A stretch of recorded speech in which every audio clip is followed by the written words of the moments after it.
Hello, my name is Rainer Hanekamp. This is Engine News with the latest updates from the Angular community every week. Łukasz Jancewicz was guest at the Angular Masters podcast with Dariusz Kalbarczyk. Łukasz works on the Google Cloud Platform, an enormous Angular application with 15 million lines of code and 2,000 developers. Łukasz was discussing the challenges they face with scalability, especially if you want to apply features horizontally. Although the complete source code is stored in Google's mono repository, they still opted to go with a MicroFrontend approach. But they are using a very unique, non-open source approach.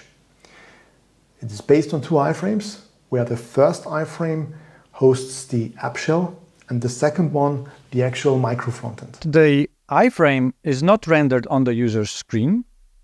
It's instead hidden off screen, and it's patched in a special way so that all the DOM operations like create element, add event listener, they are forwarded to the mainframe.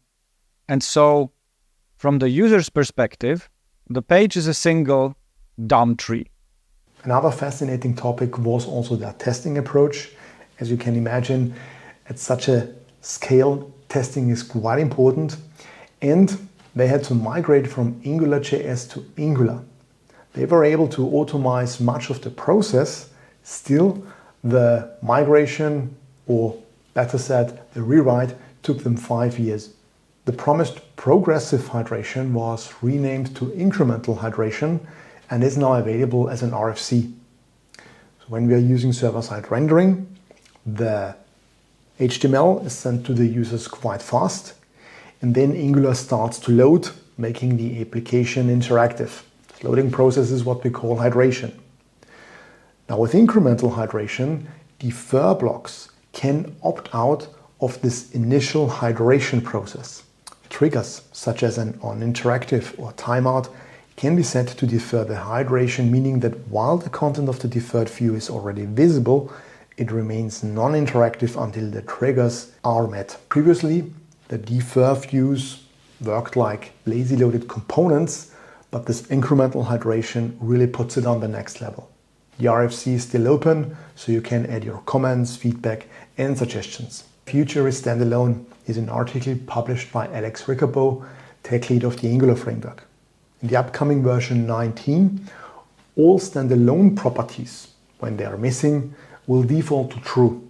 That also means that you can remove all your standalone true properties. However, if you want to keep a component from being standalone, you'll need to explicitly set them to standalone false. There will also be a new option in the tsconfig, which allows you to configure the compiler to forbid the use of standalone components entirely. As always, Angular has us covered with their migration scripts, which will do the transition for us automatically. So no worries, we don't have so much to do.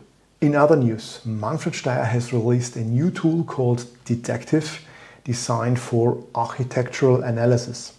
It helps visualize your application's architecture. Manfred also has written a detailed blog post to explain how to use it.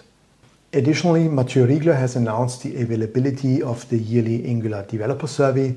Please take the time to fill it out. In the past, we have seen that your feedback has an impact on Angular's future. That's it. Wishing you a nice week and see you in the next episode. Goodbye.